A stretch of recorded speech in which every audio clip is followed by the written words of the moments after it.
오늘 이남전도의 헌신 예배를 함께 우리의 몸과 마음을 드리며 예배하고 있습니다. 이남전도의 헌신과 우리의 헌신을 통해서 오직 예수 그리스도만 드러나는 시간이 되길 원합니다. 또한 말씀을 전하는 전달자는 잊혀질지라도 우리의 안에 생명의 말씀만 우리 마음 안에 온전히 새겨지길 원합니다. 네. 여기서 자동차 운전하시는 분들 계십니까? 한번 잠깐 운전하시는 분들 계시면 한번 손 살짝 들어주시면 네, 좋습니다. 그럼 한 번이라도 자동차를 타보셨다 하는 분들 한번 손 들어주시겠어요? 대부분이신 것 같습니다. 운전할 때 자세히 보면 정면에 큰 유리창이 있고 그 뒤에 바로 차량을 볼 수 있는 백미러가 있습니다. 한번 사진 볼 텐데요. 되게 따끈따끈한 사진입니다. 한 30분 전에 찍은 사진인데, 보면은 이렇게 앞에 유리가 있고 큰 유리가 있고 옆에 이게 보면 조그마한 거울이 있지 않습니까? 그 거울로 어디를 보는 거죠? 맞습니다. 그래서 저 유리는 백미러라고 합니다. 그래서 혹시 이 전면의 유리창과 백미러의 크기 차이를 유심히 보신 적이 있으십니까? 앞을 내다보는 전면 유리창은 이제 운전자가 전방 도로나 아니면 신호등 보행자 주변 상황들을 좀 잘 파악하기 위해서 좀 넓게 시야를 확보한 유리로 설계되어 있습니다. 근데 지나온 길을 되돌아보는 그 백미러는 어떻게 보면 손바닥만하게 굉장히 조그맣게 아주 작습니다. 이 백미러가 너무 크면 오히려 정방 시야를 가려서 안전에 방해가 될 수 있기 때문에 이렇게 만들어졌습니다. 백밀러는 전방을 주시하는 상태에서 눈동자만 살짝 움직여서 뒤따라오는 차량의 위치나 거리를 빨리 파악하기 위한 보조 장치입니다. 여러분, 운전하다가 백미러만 보고 있으면 어떻게 될까요? 사고 납니다. 큰일 납니다. 우리 옆에 있는 분들에게 백미러는 살짝 눈으로만 봅시다. 말씀해 주시겠습니다. 네. 그런데 만약에 자동차의 전방에 있는 전방 유리가 넓잖아요. 근데 이 유리가 백미러처럼 손바닥만큼 작다고 생각해 보면 어떨까요? 손바닥만한 유리를 통해서 전방을 봐야 되는 겁니다. 여러분, 편할까요? 불편할까요? 굉장히 불편합니다. 그리고 게다가 백미러는 엄청 크다고 한번 생각을 해봅시다. 그러면 이 상황을 5글자로 만들 수 있습니다. 뭘까요? 총체적 난국이라고 표현할 수 있습니다. 전방 유리가 크고 백미러를 작게 만든 것은 어떻게 보면 실용적으로 잘 사용되게 디자인된 것입니다. 왜냐하면 운전자는 지나온 길을 보고 앞으로 나아가야 할 그 앞길을 훨씬 더 많이 집중해서 봐야 하기 때문입니다. 그래야 안전하게 운전할 수 있고 편안하게 운전할 수 있습니다. 그런데 이러한 패턴이 과연 운전에서만 그럴까요? 우리의 인생의 신앙생활에서도 그렇습니다. 우리 신앙생활을 하다 보면 우리의 시선은 종종 반대로 향할 때가 있습니다. 전방을 넓게 보고 안전하게 보면서 가야 되는데 저희는 종종 백미러를 보면서 뒤에 지나간 시간들, 과거의 것들에 집중하면서 우리의 마음과 우리의 에너지를 빼앗길 때가 있습니다. 그러면서 이렇게 이야기를 할 때가 있습니다. 내가 옛날에는 정말 뜨겁게 충성했는데, 내가 예전에는 정말 깊이 헌신했는데, 내가 젊었을 때는 이랬는데 라며 과거의 어떠한 영광에 우리가 스스로 심취되어 있어서 그 영광에만 사로잡혀 있을 때도 있습니다. 아니면 반대로 내가 그때 왜 그런 실수를 했을까? 내가 왜 그때 그런 상처를 받았을까? 하며 과거에 내가 했던 실수와 실패에 묶여 있기도 하고 내가 받은 상처를 깊이 묵상하고 가슴 깊이 품고 살아갈 때가 있습니다. 그래서 우리는 마치 과거에 있는 상처와 아픔이라는 작은 룸밀러를 붙들고 전전긍긍하면서 살아가기도 합니다. 오늘 우리가 읽은 본문에서 사도 바울은 표대를 향하여 달려가는 우리의 모습이 어떠해야 하는지를 말씀해 주고 계십니다. 오늘 이 저녁에 주님의 말씀을 통해 우리를 붙잡고 있는 과거와 완전히 작별하고 또 위에서 부르신 표대를 붙잡고 그것을 향해 달려가는 저와 여러분 되어지길 소망합니다. 오늘 쓰여진 성경은 빌립보서입니다. 여러분, 빌립보서는 어디에서 쓰여졌던 편지일까요? 네, 맞습니다. 옥중서신입니다.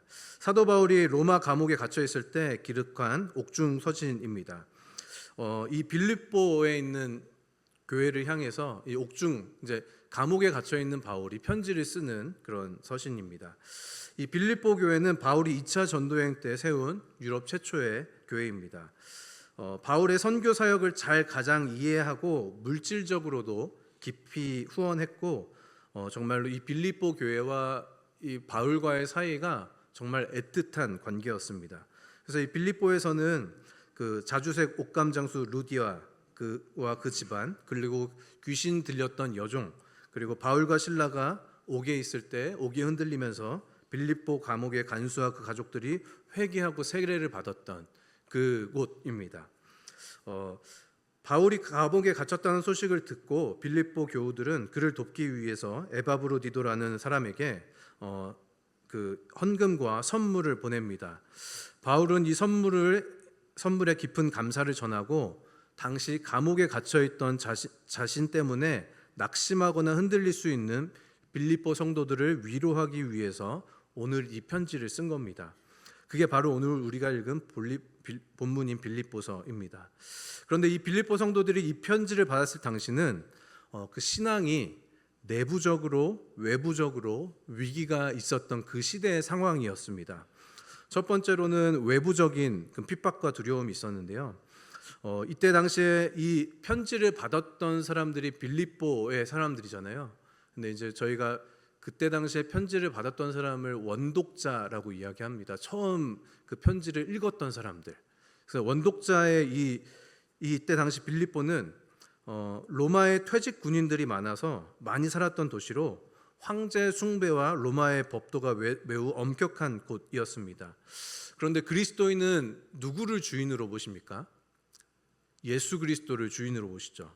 근데 이것은 이 당시 곧 로마 황제에 대한 반역이자 사회적 불순종으로 여겨졌습니다. 따라서 이 편지를 받고 읽고 있는 원독자들은 극심한 사회적 압박과 핍박의 두려움 속에 살아가고 있었습니다.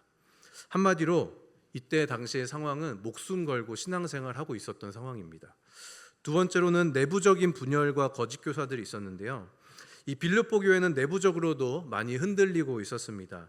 그 3장 본문 직전에 바울이 경고한 율법주의자들 할레파가 이 교회 안에 침투해 있다고 이야기합니다.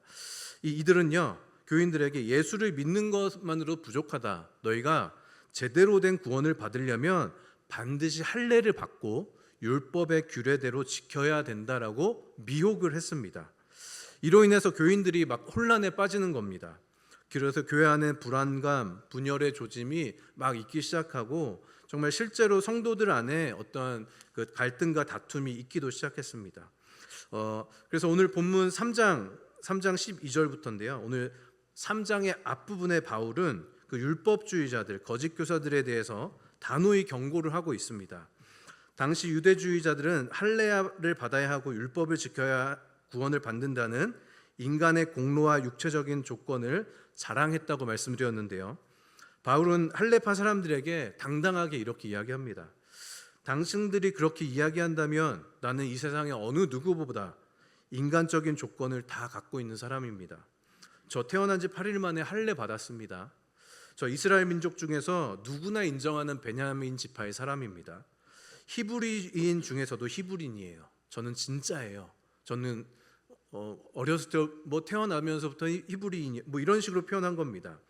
나는 율법을 가장 엄격히 지키는 바리새인이고요. 율법을 지키는 것에 너무나 열심이어서 교인들 그리스도인들을 핍박했습니다. 그리고 내가 율법을 지키고 따르는 데는 그 어느 누구도 허점을 찾을 수 없을 겁니다. 그리고 또 이렇게 이야기합니다. 근데 예수 그리스도 만나니까 이 모든 게 다 쓸모없는 것이 되던데요. 이 세상 어떤 것도 내 주 예수 그리스도를 아는 것과 비교가 되지 않던데요. 예수 그리스도를 위하여 나는 모든 것을 버렸습니다.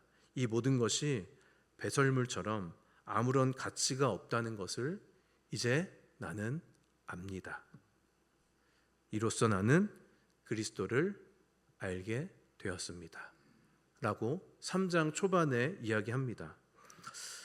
바울은 예수 그리스도를 만난 후에 모든 과거의 유익과 자랑을 다 배설물로 여긴다고 고백합니다. 오직 그리스도를 아는 지식이 가장 고상하다고 이야기하는 겁니다. 오늘 본문을 보면서 세 가지의 중요한 부분들을 함께 나누고 싶습니다. 우리 첫 번째 한번 다 같이 읽어보고 싶습니다. 우리는 예수님께 붙잡힌 사람들입니다.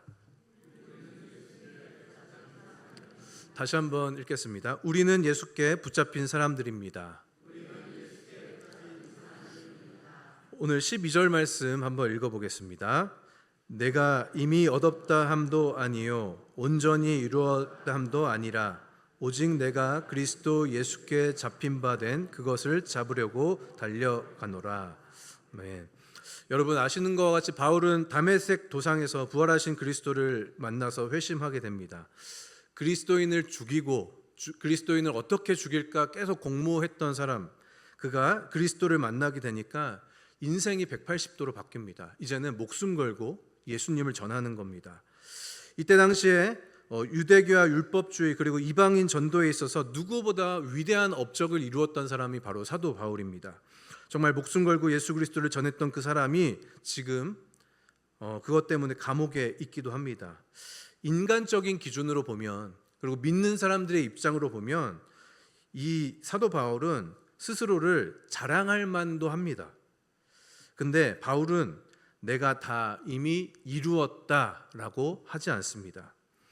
바울은 이렇게 이야기합니다. 이미 얻었다 함도 아니요 온전히 이루었다 함도 아니라 라고 이야기합니다. 그렇게까지 많은 것들을 알고 있고 많은 것을 경험했고 가문과 모든 것이 뛰어난, 그리고 목숨 걸고 예수 그리스도를 믿고 전하는 바울이 나는 이미 얻은 것도 아니고 온전히 이루지도 않았다라고 이야기합니다. 그래서 왜냐하면 그것은 내가 예수님께 잡힌 바 되었기 때문입니다 라고 이야기하는 것입니다. 내 열심으로 신앙생활을 하는 것이 아니라 주님의 은혜와 손길에 붙잡힌 바 되었다는 사실을 깨닫는 것, 그것이 바로 우리 신앙생활의 출발점입니다. 완성이 아니라 여전히 과정 중에 있음을 고백하는 겸손함, 바울이 좀 전에 이렇게 고백했던 그 겸손함이 동일하게 우리에게도 오늘 이 시간 필요합니다. 회심은 믿음의 경주에서 끝이 아니라 시작으로서 그리스도의 완전함에 이르기 위해서 믿음의 경주, 즉 영적 성장을 위해서 계속 다름질해야 하는 것입니다. 여기에 다름질 잡으려고 달려가노라 라고 번역된 헬라어는 추적한다라는 의미를 갖고 있습니다. 이거는 사냥이나 달리기 경주에서 사용된 용어인데요. 본절에서는 이 단어를 좀 더 적극적으로 열심히 노력하는 강한 표현으로 그리스도를 배우고 닮고자 하는 바울의 진지한 노력을 표현하고 있습니다. 우리 두 번째 한번 다 같이 읽어보도록 하겠습니다. 과거와 작별해야 합니다. 네, 제가 먼저 읽고 한번 따라해 보시겠습니다. 과거와 작별해야 합니다. 13절 말씀 다 같이 읽겠습니다. 형제들아 나는 아직 내가 잡은 줄로 여기지 아니하고 오직 한 일, 즉 뒤에 있는 것은 잊어버리고 앞에 있는 것을 잡으려고. 성경에서 오늘 말씀 보면 13절에 오직 한 일 뒤에 있는 것은 잊어버리고 라고 표현하는데, 여기서 잊어버린다라는 것은 이 원어로 보면 어떠한 진짜 뇌 기능이 어떤 것들이 상실해서 과거의 기억을 아예 지워버렸다라는 것을 뜻하지 않습니다. 이 원어적인 의미는 더 이상 그것의 영향력을 빼앗기지 않는다라는 그런 뜻입니다. 과거의 기억이 자신의 관점을 빼앗아서 앞으로 나아가는 것을 방해하지 않도록 의식적으로 무엇인가 노력하는 것을 이야기하고 있습니다. 바울은 자기는 뒤에 있는 것을 잊어버리고라고 이렇게 결정해서 이야기합니다. 그렇습니다. 우리도 이 말씀을 빗대어서 우리의 삶을 바라볼 때 우리도 과거의 것들 중에 잊어야 할 것이 있습니다. 어떻게 보면 두 가지로 볼 수 있을 것 같은데요. 첫 번째로는 과거의 실패와 상처입니다. 내가 그때 왜 이런 실수를 했을까? 왜 그런 상처를 받았을까? 하며 과거에 내가 했던 실수와 실패에 묶여 있기도 하고 내가 받은 상처를 묵상하며 가슴 깊이 품으며 우리는 살아가기도 합니다.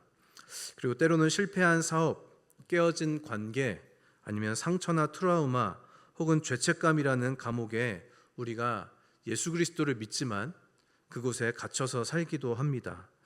그때 내가 왜 그랬을까? 왜 그런 아픔을 겪었을까 하는 자책과 후회는 우리의 발목을 잡는 어떤 무거운 족쇄와 같은 것입니다. 여러분, 왜 우리의 그렇게 가치 있고 귀한 시간과 공간과 마음을 왜 상처와 자책과 슬픔의 자리에 그것을 내어 주십니까? 왜 우리는 그 사건을 계속적으로 묵상하고 생각함으로써 우리의 마음이 그리스도와 함께 성장하는 것을 막도록 우리는 놔두고 있습니까? 왜 나에게 전혀 쓸모없고 도움이 되지 않는 그 사람이 왜 내 생각의 주인이 되어야 합니까? 내 생각이 어떤 사람으로 가득 차 있으면 그게 그 사람이 내 삶의 주인 아닙니까?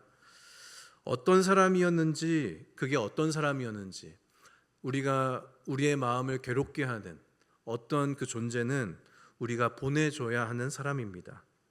스스로 자책하고 정죄감에 쌓여 있는 것은 어떻게 보면 우리의 신앙 성장에 도움이 되지 않습니다. 우리는 이러한 과거와 작별을 해야 합니다. 오늘 본문에 나온 것처럼 아예 잊어버리는 것입니다. 더 이상 좀 더 정확히 말씀드리면 더 이상 그것에 영향력을 빼앗기지 않는 것입니다.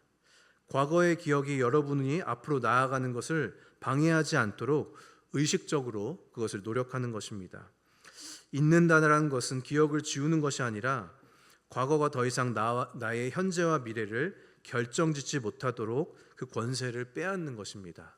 어떻게 보면 그것들이 적극적인 부분입니다. 과거의 나의 생각, 나의 아픔, 나의 어떤 나를 붙잡고 있는 그것이 나의 현재와 미래를 붙잡지 않도록 내가 의지적으로 또한 그 권세를 빼앗는 것입니다.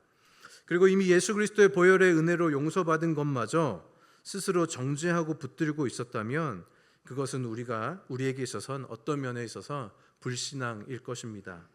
하나님은 더 이상 우리를 향해서 내가 더 이상 기억하지 않겠다, 내가 더 이상 정죄하지 않겠다, 내가 그것을 더 이상 죄라고 여기지 않겠다라고 말씀하시는데 우리는 왜 굳이 저 깊이 있는 것을 어디 있나 찾고 또 찾고 찾아서 끄집어내서 생각하고 또 생각하고 잘 때도 생각하고 그것 때문에 잠이 안 오기도 하고 오늘 생각했는데 또 내일 생각하고 이런 것이 반복되어질 때가 있습니다. 그런데 고린도후서 5장 17절에서 이렇게 말씀하십니다. 한번 다 같이 읽어보도록 하겠습니다. 그런즉 누구든지 그리스도 안에 있으면 새 좋은 피조물이라 이전 것은 지나갔으니 보라 새 것이 되었도다. 아멘. 여러분, 그리스도 안에 있으면 우리는 새로운 피조물입니다. 이전 것은 지나가고 새 것이 되었습니다.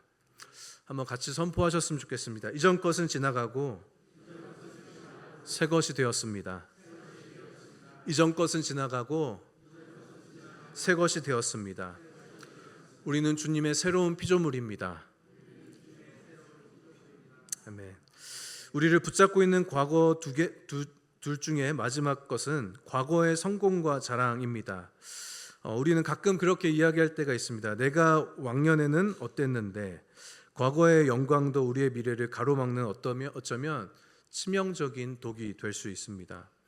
내가 옛날에는 정말 뜨겁게 충성했는데, 예전에는 정말 깊이 헌신했는데, 내가 이런 것도 했는데, 때로는 내가 이런 것까지 공부했는데, 나 이렇게까지 많이 가졌었는데, 우리 집안이 이랬었는데, 내가 젊었을 때는 이라며 우리는 어떠한 과거의 영광에 사로잡혀 있기도 합니다. 과거의 은혜에 너무 취해 있으면 오늘 주시는 새로운 은혜를 사모할 수 없습니다. 그냥 과거의 것으로 만족하는 것입니다. 이스라엘 백성들 가운데는 하나님이 내가 과거에 행했던 일들을 기억하라라고 말씀하십니다.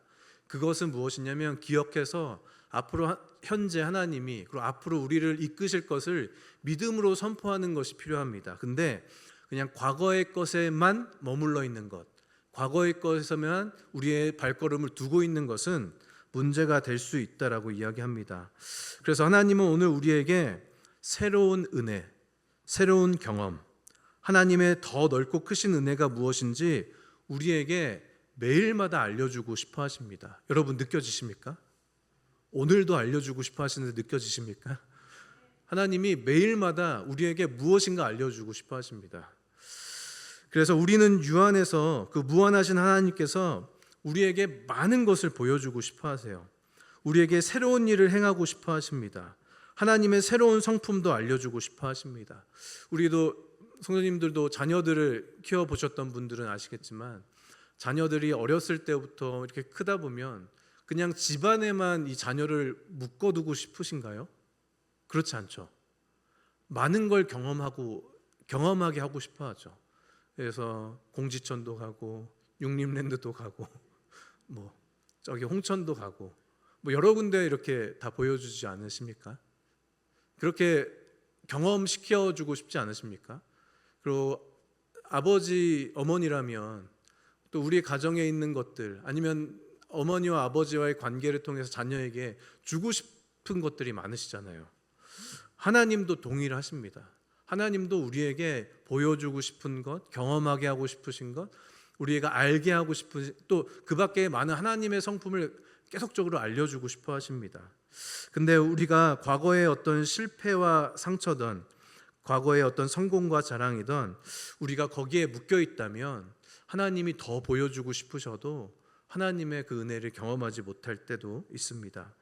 십자가의 용서와 은혜는 우리의 과거보다 훨씬 큽니다. 사탄은 끊임없이 우리의 과거를 들추어 발목을 잡고 주님은 오늘을 살아가라고 말씀하십니다. 과거의 상처, 과거의 자랑, 십자가 앞에 묻어두고 우리는 과감히 작별해야 할 것입니다. 오늘 이 밤에 실패의 상처도 성공의 교만도 우리 모두 십자가 앞에 내려놓고 과감히 작별 선언을 해야 할 것입니다. 우리 세 번째입니다. 우리 다 같이 한번 제가 하고 따라 하시겠습니다. 표대를 향해 달려갑시다. 표대를 향해 달려갑시다. 14절 말씀 읽겠습니다. 표대를 향하여 그리스도 예수 안에서 하나님이 우리에서 부으신 부름의 상을 위하여 달려가노라.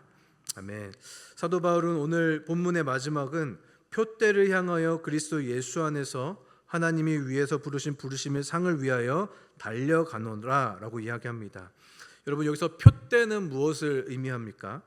이 표대는 목적지, 목표점, 결승전, 골인점을 의미합니다.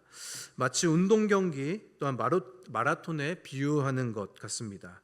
실제로 이 당시에 편지를 썼던 곳이 지금 어디라고 여러분 기억하십니까? 사도 바울이 빌립보 감옥에서 빌립보를 향해서 편지를 쓴 건데 실제로 이 빌립보는 로마의 문화와 군사적 색채가 강했던 도시로 당시 사람들에게 각종 경기, 마라톤 같은 경주가 매우 친숙했습니다. 바울은 이 지역의 특성에 맞춰서 성도들의 삶을 표대를 향해서 전력 질주하는 마라톤 선수에 빗대어 표현하고 있습니다. 저도 대학교 때 마라톤 아르바이트를 잠깐 했습니다. 네, 춘천에 있으니까 이제 춘천 마라톤 열리잖아요. 그래서 교회에 있는 선배가 이제 관련된 이제 마라톤을 여기서 개최하는데 이제 아르바이트로 한번 해보라고 해서 했는데 제가 직접 뛰는 아르바이트는 아니고 물과 바나나를 열심히 세팅하는 그 아르바이트를 했습니다. 이렇게 해봤는데요. 여러분 혹시 마라톤 해보셨습니까? 해보셨던 분들 계실 텐데요. 그 마라톤을 하면 출발선에서 출발하면 어디까지 가야 하죠? 네, 골인 지점, 바로 결승전까지 목표 지점으로 가야 합니다. 근데 만약에 마라토너가 춘천 마라톤을 뛰고 있는데 춘천의 배경이 너무 아름다운 거예요. 뛰다가 소양 이교에서 멈춰서 저 사진 한 번만 찍어주면서 V 하는 겁니다. 그리고 그 뛸 때 바나나를 먹으면 에너지 보충이 되게 잘 되거든요. 근데 바나나를 먹더니 이걸 주시는 분한테 우와 이거 맛있는데 어디 바나나예요? 라고 만약에 물어본다면 물을 한 잔 먹고 한 잔만 더 주세요 라고 한다면 마라톤의 종착지인 결승전까지 그것만 바라보면서 경주를 제대로 할 수 있을까요? 그리고 아마 성적도 제대로 나오지는 않을 겁니다. 표대를 향하여라는 이 해당하는 헬라어는 카다스코폰이라고 이야기합니다. 이것은 표대를 똑바로 쳐다보고라는 뜻입니다. 그렇습니다. 경주를 하는 사람은 경주에 집중해야 합니다. 좀 전에 제가 말씀드렸던 것처럼 다른 것에 집중할 시간이 없습니다. 그 경주가 끝나면 나에게 주어질 상을 기대하면서 그냥 목표만 생각하고 목적지만 생각하고 그냥 뛰는 겁니다. 과거의 것이 자꾸 나의 발목을 잡고 나를 낙담하게 하고 우울하게 하고 정죄할 때 우리는 그것에게 우리의 시간과 마음과 우리의 가치 있는 것을 내어줄 수 없습니다. 그리고 우리는 그렇게 결단해야 합니다. 방법은 오로지 하나입니다. 그 결승전을 머릿속으로 그리고 결승전 이후에 있을 상을 의도적으로 기대하며 살아가는 것입니다. 오직 예수 그리스도만 바라보고 그리스도만 생각하고 가는 것입니다. 우리의 결승선, 우리의 목표, 우리가 가야 할 방향, 우리가 닮아가야 할 존재, 바로 예수 그리스도입니다. 이번 중고등부 여름 수련의 주제가 오직 예수였습니다. 처음 개회 예배 때 학생들에게 이렇게 나눴습니다. 우리가 2박 3일 동안 여행을 떠날 거야. 근데 우리가 2박 3일 동안 여행 떠나서 마지막에 도착해야 될 종착지가 있어. 거기가 어딜까? 바로 오직 예수야. 우리는 오직 예수라는 종착지로 우리 수련의 목적과 주제를 가지고 갈 거야 라고 이야기해 줬습니다. 이것처럼 수련회는 잠깐 여행으로 제가 표현을 했지만 이것처럼 우리도 지금 모두 여행 중에 있습니다.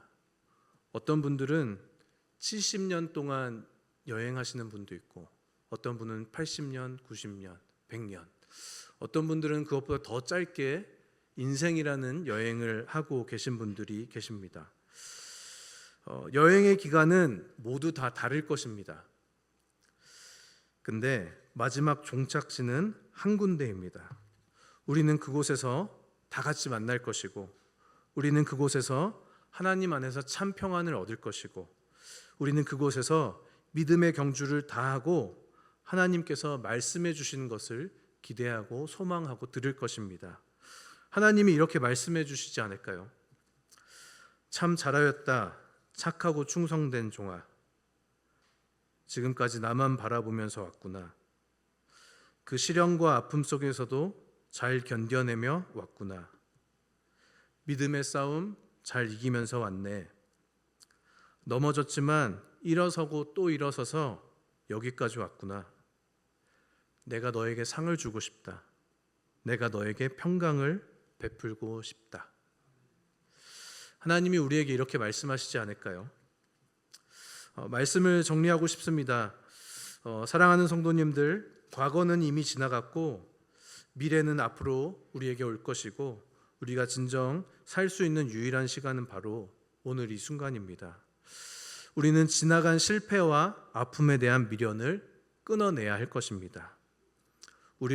사단은 자꾸 우리가 과거의 웅덩이로 우리를 끌어내리려고 합니다.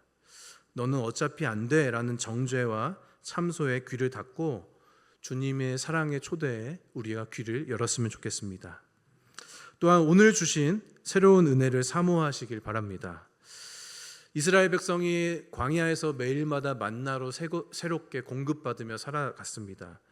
하나님께서는 어제의 은혜로 오늘 살 수 없다라고 말씀하십니다. 오늘 주신 하나님의 말씀, 기도와 능력으로 우리는 새 힘을 얻으며 살아가야 할 것입니다.